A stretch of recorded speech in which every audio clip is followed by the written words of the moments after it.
Avec ses nombreux cours d'eau, une pluviométrie en abondance et plus de 6 millions d'hectares de terres arables, la République de Guinée dispose d'un potentiel économique considérable. En dépit de cette énorme richesse, le secteur agricole reste peu compétitif. Le niveau d'importation pour couvrir ses besoins alimentaires est très important.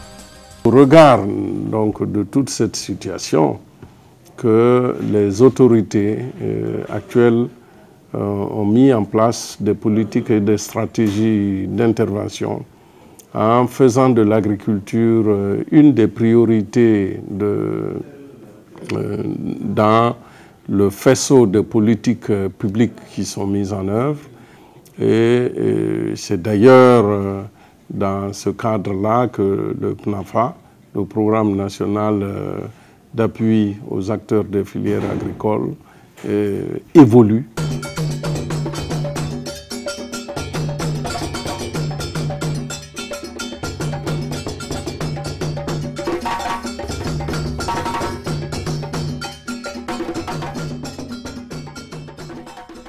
Pour mieux faire face à leurs problèmes et défendre ensemble leurs intérêts, les agriculteurs se regroupent en groupements, unions et fédérations. Tout cet ensemble est chapeauté par une organisation nationale dénommée CNOP-G, Confédération nationale des organisations paysannes de Guinée. Ces organisations paysannes qui se sont structurées à différents niveaux mènent des actions sur les filières. Cela a motivé la mise en place du Programme national d'appui aux acteurs des filières agricoles, PNAFA. Le FIDA les a trouvés sur le terrain en train de travailler et de développer un certain nombre de filières. Alors, dans la stratégie avec le gouvernement de la Guinée, les organisations des producteurs ont été présentées comme les interlocuteurs pouvant aider au développement agricole de ce pays. La porte d'entrée du PNAFA, c'est la Confédération nationale des organisations paysannes de Guinée, CNOPG, qui rassemble à son sein un certain nombre de fédérations, de producteurs, qui elles-mêmes réunissent des unions et des groupements. Le PNAFA intervient pour le moment dans 3 régions naturelles, la Moyenne Guinée, la Haute Guinée et la Guinée forestière.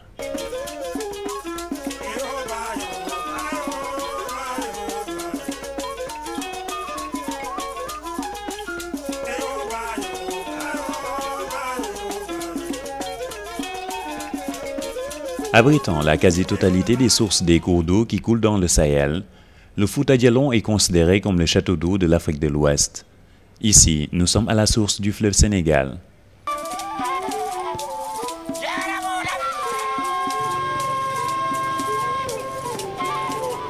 Pour répondre au défi de développer l'agriculture, de diversifier et valoriser la production agricole dans le Fouta Djallon, les organisations des producteurs agricoles avec plus de 30 000 membres se sont regroupées au sein d'une fédération dénommée Fédération des paysans du Fouta Djallon. La fédération a son siège à Timbi, Madina. Le PNAFA accompagne cette fédération autour de 3 filières, la pomme de terre, le maïs et la tomate.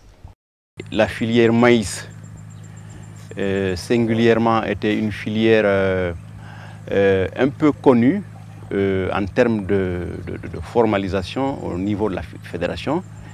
Et le fait qu'elle soit formalisée officiellement, reconnue et appuyée de façon particulière avec le PNAFA, c'est une nouveauté.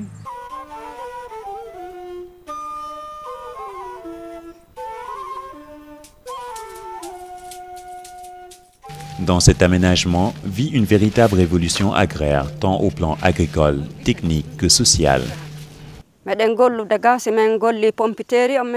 Nous pratiquons la rotation des cultures.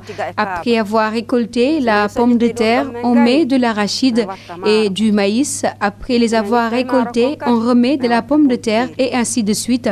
C'est une exploitation familiale. La fédération a mis en place un mécanisme innovant d'approvisionnement de ses membres en intrants agricoles. Chaque année, la fédération établit des listes pour que chaque union, chaque membre de groupement donne le nombre de kilos qu'il a besoin pour sa plantation. Donc, quand nous établissons ces listes, Et nous amenons ça à la fédération.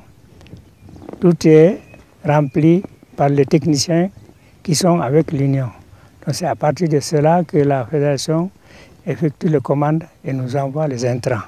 La distribution est aussi une autre étape assurée par les producteurs eux-mêmes. Nous avons des règlements intérieurs au sein des groupements et à l'Union. Parce que toute personne qui doit un crédit, il ne va pas bénéficier de ces intrants. Et l'Union aussi va perdre les risques qui lui revenaient après avoir remboursé les crédits de campagne. Sachant que les unions sont responsables du non-remboursement des crédits contractés par ses membres auprès de la fédération, ici, les conditionnalités d'octroi des intrants sont un préalable à respecter pour chaque membre. Le compost, c'est obligatoire, c'est forcé pour chaque producteur. Chacun a sa parcelle. S'il n'a pas, on contrôle son compostière. S'il n'y a pas suffisamment de compost, si elle met seulement de la terre ou de feuilles ou bien de la paille, qu'il n'y a pas vraiment le fumier qui vraiment fait fonctionner le compost, on ne le donne pas en intrant, puisque ça serait une perte. Il va travailler, ça ne va pas réussir. À Timbi Madina, la fédération dispose d'une plateforme moderne pour répondre aux difficultés de stockage, de conservation et de commercialisation de sa production.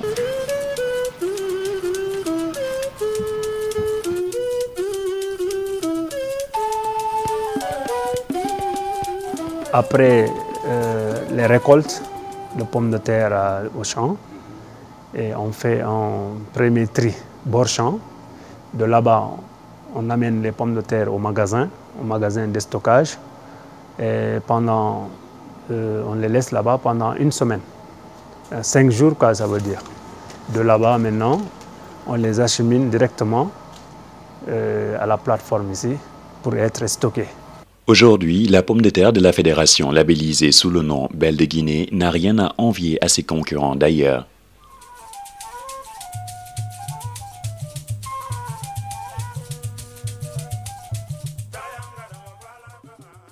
Toujours dans la moyenne Guinée, l'Union des groupements agricoles de Sumbalako, UGAS, avec 55 groupements, a son siège à Mamou. Avant, on gagnait difficilement, par exemple, la semence. Il fallait tourner de gauche à droite, voir plusieurs personnes avant de trouver une petite quantité de semences. Mais avec l'arrivée du PNAFA, ça nous a permis quand même de trouver de la semence et à l'intérieur même qu'il y ait des producteurs sémenciers. Maintenant, en termes de renforcement, il y avait une mauvaise maîtrise des itinéraires techniques par certains producteurs. Mais avec l'arrivée du PNAFA, cela a beaucoup changé. Les gens ont mieux maîtrisé les techniques de production.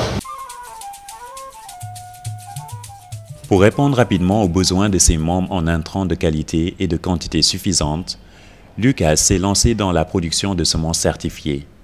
Ici, l'Union dispose de 6 hectares pour la production de semences.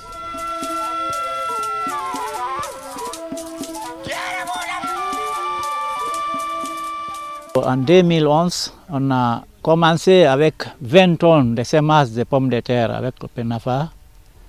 2012, 2013, 75 tonnes de semences de pommes de terre. Dans ça, on a trouvé nécessaire maintenant pour que l'IGAS même multiplie les semences sur place.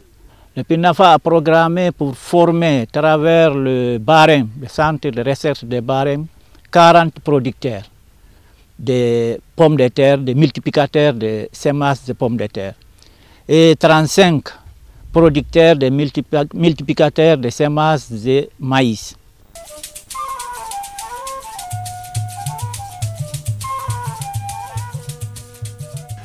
Le PNAFA s'est surtout particularisé par son dispositif d'accompagnement du système d'approvisionnement en intrants agricoles.